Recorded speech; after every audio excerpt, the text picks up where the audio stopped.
Daniel 3 verse 4 talks about this huge statue and the way in which the herald commanded people to bow down. Whenever you heard all the noise of the musical instruments, you were commanded to take a knee, as it were, and bow down in front of this great idol. And there are times when we're part of something that is swept up in, something that is affecting people from lots of different backgrounds. And it can be a movement. It can be something that feels like conformity is a good thing. It can feel like we're part of something greater and bigger.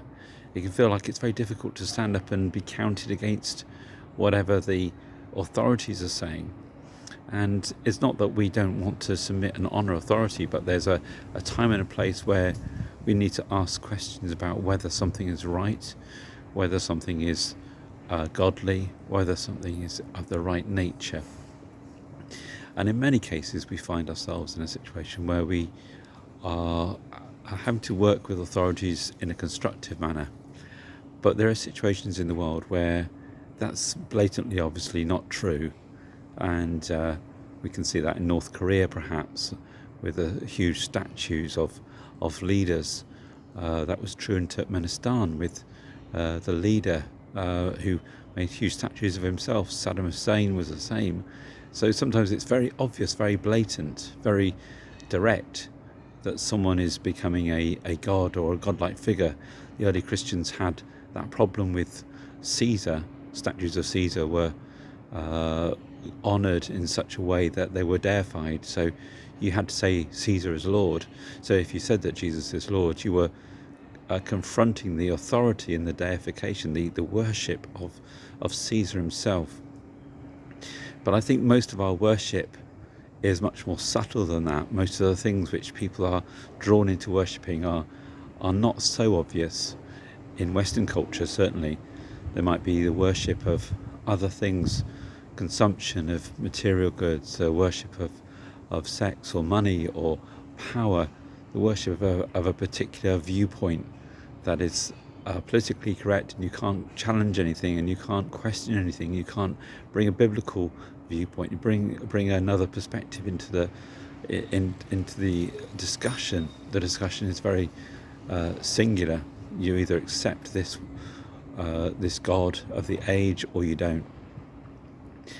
And the Bible talks very clearly to us that we must make one God, the Lord Jesus Christ, the only God. Jesus said, I'm the way, the truth and the life.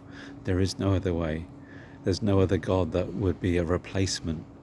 And any situation where we start to feel something has become a God in place, then we must recognise that and see it for what it is.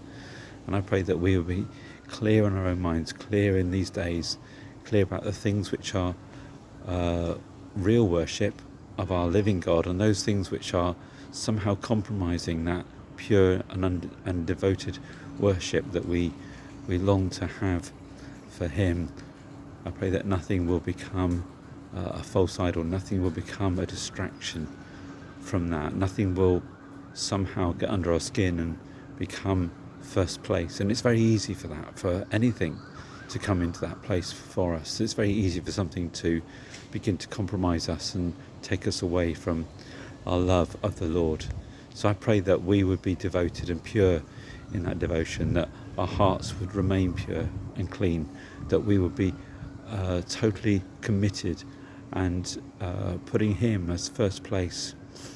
The church in Ephesus had that struggle, didn't it? It had the struggle of somehow their first love had been taken away and they began to be compromised away from it. Very subtly, very slowly. Nothing obvious, just little by little, drip by drip. So I pray that we will be totally devoted to Him.